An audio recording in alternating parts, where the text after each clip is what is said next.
When he was a little boy, Vito was in an accident with his family. Their car fell off a bridge and his father died. Years later, as a teenager, Vito still has nightmares about it and has developed a paralyzing fear of heights. One morning he doesn't want to go to school because they'll be going on an excursion to the mountains to watch the solar eclipse, and he's afraid his phobia will kick in. His mom makes him change his mind by promising his father will always be there protecting him. Meanwhile, 1,000 years in the past, a shaman is using his magic to start a spell that will help him find the Stone of Power. The fire in front of him forms the shape of a dragon head, which matches the image on Vito's jacket. Speaking of Vito, he's actually having fun on the excursion with his best friend Vovchik and a toy plane he's built himself. Vito has also brought a bunch of fireworks to light at the end of the day, and Vovchik has brought his very own megaphone to fool around with. After walking through the forest for a while, the group needs to cross a bridge to reach the mountaintop, but Vito freezes in the middle of it because of his phobia and Vovchik has to drag him back to the beginning. The entire class begins laughing at Vito for what they consider a silly fear and the fact his pants are wet, thinking he peed himself when actually it was the water bottle in his pocket. Humiliated, Vito runs back into the forest and hides behind a cliff. Vovchik comes after him to remind him they don't need the friendship of bullies, but their chat is interrupted when the eclipse finally begins and an earthquake suddenly hits the area. Vovchik falls off the edge and holds onto the rocks just in time, but he won't be able to stay like that for long.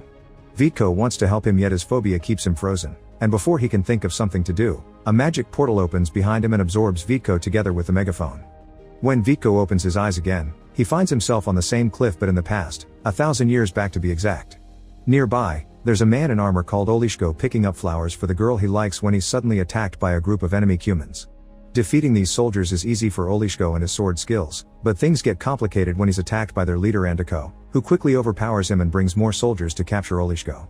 At that moment, Vito trips while trying to get a better look and accidentally activates the megaphone, distracting the soldiers and giving Olishko the chance to escape. Luckily, Olishko has a horse and is able to pick up Vito to take him away with him. When they reach the river, Olishko summons the spirit that lives there to form a path for him to pass, and this path disappears once Olishko and Vito have crossed, making Andiko and the humans give up for now and leave. Olishko takes Vito to his village, which is protected by a stronghold that he wasn't supposed to leave, so Olishko gets scolded by the town leaders for disobeying orders. Vito's clothes and manner of speaking are seen as weird by the villagers, and thinking he may be a spy, the leaders lock him up until they decide what to do. Meanwhile, Andiko goes to see the shaman to discuss the failure of their mission, but the shaman surprisingly reacts happily when he hears about the boy in weird clothes. Since the dragon on his jacket matches the one in the shaman's visions, it means Vito is the person that will guide them to the Stone of Power. Sometime later, Vito is visited by Alenka, a young girl that brings him milk and makes sure he's doing fine. She also confirms he's in the year 1120. Before Vito can ask more, Olishko comes to pick him up and take him to the river for a test. The water spirit will decide if he's a spy or he's trustworthy. Vito is thrown into the river with his hands tied and for a moment thinks he's going to die, but the river spirit considers him worthy and throws him out without hurting him. He may still be seen as a weirdo by the villagers, but at least now Vito is accepted as one of them and gets to meet the leaders properly. There's the wise elder Ofsi and, more shockingly, the fighters Ilya and Dobrynya. Putting their names together with Olishko makes Vito realize these are three mighty Bogatyr warriors from the legends. They don't believe Vito when he says he's from the future until he uses the megaphone as proof, and when he asks for a way to return to his own time, Ofsi promises to look into it. In the meantime, Vito will stay with Rozanka and her mother, and Olishko takes him there as an excuse to talk to Rozanka since she's the girl he's been picking flowers for. Later in the evening, Ofsi comes with some news after talking to the river spirit. There are two ways for Vito to return to the future. He can either wait for another eclipse that will reopen the portal, or search for a mage that will teach him how to open it by force. Olishko knows where to find a mage, but he isn't sure if Vito should go because mages put people through very tough trials before helping them. So Vito offers a deal. If Olishko trains him, he'll gift him his megaphone. Olishko accepts and Vito spends a few days in the village, learning to use the sword, the bow, and just general tips on how to defend himself. He also gets to meet the Stronghold's watchtower, which is so tall that it can help them keep an eye on the whole kingdom, and Turin, a human prisoner that steals a pin from Vito because he's obsessed with gifts. In return for his teachings, Olishko gets to play with all kinds of modern objects like chewing bubblegum and taking pictures with a cell phone. He also learns that in the future he's a fairy tale knight. Once Vito's training is complete, Olishko gets the megaphone and in exchange gives Vito a map to find the mage, although he must promise not to tell the leaders he's going away since leaving the stronghold is forbidden and that's why Olishko can't go with him. Later that day, Olishko visits Rozanka again, using the megaphone to get her to leave the house without her mother seeing them, but she isn't impressed by the fact one day he's going to be famous. The next morning, the human shaman puts a spell on a raven to spy on Vito, who has left the village and is now crossing the forest. He isn't sure if he's following Olishko's map correctly, but fortunately he comes across Alenka while she's gathering mushrooms and convinces her to be his guide since she seems to know the area well. Without noticing the raven that is following them, the teens walk for a few hours until they enter a passage between two huge rock walls, and Vitko suddenly finds himself in a desolate land, which is an illusion cast by the mage. Vitko can hear the mage's voice speaking in his mind, asking him for a test if he wants knowledge. He must confess his greatest fear, and lying would only get him punishment. Without hesitation, Vitko shares the story of the car accident, his fear of heights, and the fact this fear got in the way of saving Vovchik. The mage approves of the boy for having accepted his own weakness and shares the information he's looking for. The stone of power that will take him back to the future can be found where the wingless make their nests, and it'll be seen when he straddles the wind. Only someone able to touch another heart with his own can do it, but this power can also spread pain and misery around. As soon as the mage finishes saying the riddle, Vitko returns to the forest and learns Alenka never noticed he had been gone. However, she does believe him when he shares his experience and guesses that the nest for the wingless must refer to Stork Village. They make it to this village a few hours later, and to find the stone, Vitko uses a kite that he makes on the spot to straddle the wind as the riddle said. The kite falls into the water, and Vitko jumps in to follow the string until he finally finds the stone of power. The raven sees all this, and as soon as the news reaches the shaman, he sends a bunch of human soldiers to steal the stone. These warriors are ruthless, and not only do they kidnap Vitko and Alenka, they also kill the villagers and light their houses on fire. Fortunately, thanks to the watchtower, the soldiers at the stronghold learn about this attack and immediately send their own warriors, led by Ilya, Dobrynya, and Olishko. They beat up the Cumans easily with their superior sword skills, but there's an archer hidden in the woods that they can't see. Vitko does see him though, and he uses his own bow to get him before he can shoot a single arrow. Once everyone returns to the stronghold, Vitko and Alenka are scolded for leaving, but at least Ilya promises to guide Vitko the next day so he can find the place where he can use the stone. Meanwhile, Andiko is furious with the shaman since his plan made them lose an entire unit of soldiers, and threatens with killing him if he doesn't get him the stone next time. The following morning, Vitko is taken to the rock that brought him to the past, but putting the stone of power on it does nothing. Vitko thinks it has to do with the part of the riddle mentioning hearts, but Ofsi thinks they need to wait for a storm because the god that made that stone was the muster of thunder and that may activate its power. When they return to the stronghold, Vitko follows Ofsi to his home and discovers the old man is an inventor that is trying to make a flying machine. Obviously his knowledge is lacking, thus Vitko takes the chance to teach him about aerodynamics, using a paper plane as an example.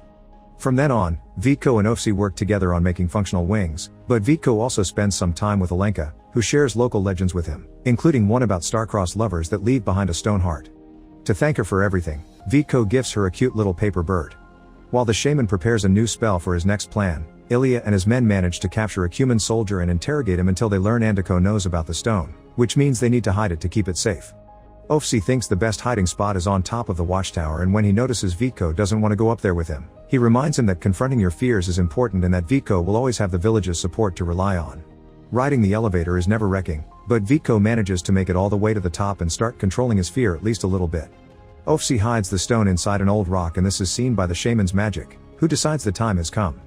A few hours later, a storm finally comes, and Alenka tries to tell Vitko she doesn't want him to leave, but he doesn't get the metaphor she's using. Soon the rain starts, including hail too, which hits Turin in his cage and makes Vitko feel bad for him, so he grabs some old sailcloth and covers the cage with it to protect the prisoner. Alenka is impressed by Vitko's bravery and rewards him with a kiss on his cheek. That night, a flash of lightning hits the stronghold wall and breaks some stone that falls near the cage. Turin takes advantage of this and uses this debris to break the lock, escaping under the protection of the rain. Turin travels all the way to the Cuman camp, where it's revealed he's Andiko's brother, yet Andiko doesn't want anything to do with such a deformed beast.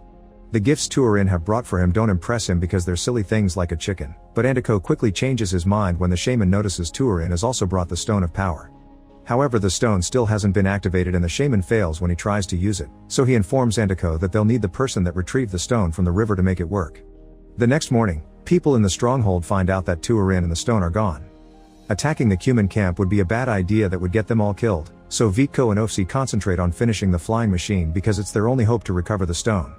Sometime later, while Ofsi and Alenka go out to gather berries and some mud to paint the flying machine, they're ambushed by a group of Cuman warriors that kidnap Alenka.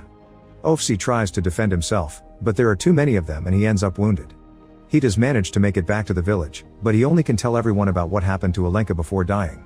Speaking of Alenka, she's taken to Andiko, who steals her paper bird and sends it with a raven as a message to Vitko. Dangerous as it may be, Vitko still decides to go alone to the Cuman camp, where he's asked to activate the stone if he wants Alenka to live. Pretending to know what he's doing, Vico pulls out the fireworks from his bag and lights them up as he says random phrases from his English class to make it seem like he's speaking a mysterious mythical language. Then he throws the fireworks at the soldiers to create chaos and confusion around the camp, which allows him to grab Alenka and run to the horses. Unfortunately, before they can escape, they're captured again by Andiko, who gives Vico one last chance to activate the stone or he'll kill them both. Vico doesn't know what to do until he recites the riddle in his head again and realizes heart to heart means the magic of the human bond. He approaches Alenka and when they hold the stone together, the magic inside it finally comes to life. After the shaman takes the stone away to power up their army, Andiko orders Turin to kill the teens, but he can't bring himself to do it because he remembers how kind Vico had been to him. Instead, Turin frees Vico and Alenka and gets them a horse, and such a gesture earns him a piece of candy from Vico as thanks. Turin loves gifts and tries to impress his brother with the candy, but Andiko ends up killing him for what he considers a great betrayal. The next morning, Vico and Alenka make it back to the stronghold and warn everyone about the incoming human attack. All the soldiers and the 3 Bogatar warriors get ready to defend their home, but nothing prepares them for the sight that comes with the human army. It's a giant golem that the shaman is controlling with the power of the stone. The stronghold fires its catapults, but none of the projectiles is strong enough to hurt the golem. In fact, the big guy takes one of the boulders and shoots it back, breaking the gate. Noticing how big and heavy the golem is, Olishko gets an idea and leaves the stronghold to make the golem chase him, expertly dodging every slow attack until he makes the golem trip and fall into the river, where the water spirit captures it. Olishko falls into the river as well, causing Rozanka to get worried and run to the shore to cry for him, but it turns out he's just fine and Rozanka rewards his heroics with a kiss. At that moment, a new eclipse begins, so Vico says goodbye to Alenka and gets a horse in order to reach the rock with the portal quickly. Unfortunately, the eclipse is also seen as a sign by Andiko, who orders his army to take advantage of the poor light and attack the stronghold. Under the Bogatar trio's wise leadership, the villagers defend their home from the human army to the point where even the women manage to land a hit or two. Finding himself at disadvantage, Andiko decides to leave with his soldiers before they're all killed, but the shaman isn't ready to give up yet. He still has control over the stone and manages to bring the golem out of the water for a new attack. Noticing the return of the golem even at a distance, Vico decides to come back to the stronghold and share a plan to defeat it. Ofsi's words of support are still strong in his mind and help him overcome his fear, allowing Vico to quickly take the elevator to the top of the watchtower and climb on the flying machine, which flies as smoothly as it was designed for. At the same time the golem reaches the stronghold to begin destroying it, Vico lands on the cliff where the shaman is standing, pushing him off to his death and finally recovering the stone of power. Andiko arrives at the cliff as well, intending to steal the stone, so Vico throws it in the water to stop it from falling in the wrong hands and causes the golem to disintegrate. A furious Andiko wants to kill Vico for his indolence, but Olishko arrives just in time to fight him again in a fierce battle between master swordsmen. Since Andiko doesn't have his army to support him this time, he falls to his death the same way the shaman did. There's no time to celebrate though because the eclipse is about to end, so Olishko takes Vico to the forest to find the portal on the rock. Before Vico leaves, Alenka comes to say goodbye as well and kisses him, promising she'll always wait for him. As soon as he enters the portal, Vico is transported back to the present, where Vovchik is still hanging on the edge of the cliff. Now that he isn't scared of heights anymore, Vico is capable of saving him, and such heroics earn him an ovation from his class. A year later, Vico's mother surprises him with an ancient book he's been looking for since his eclipse excursion.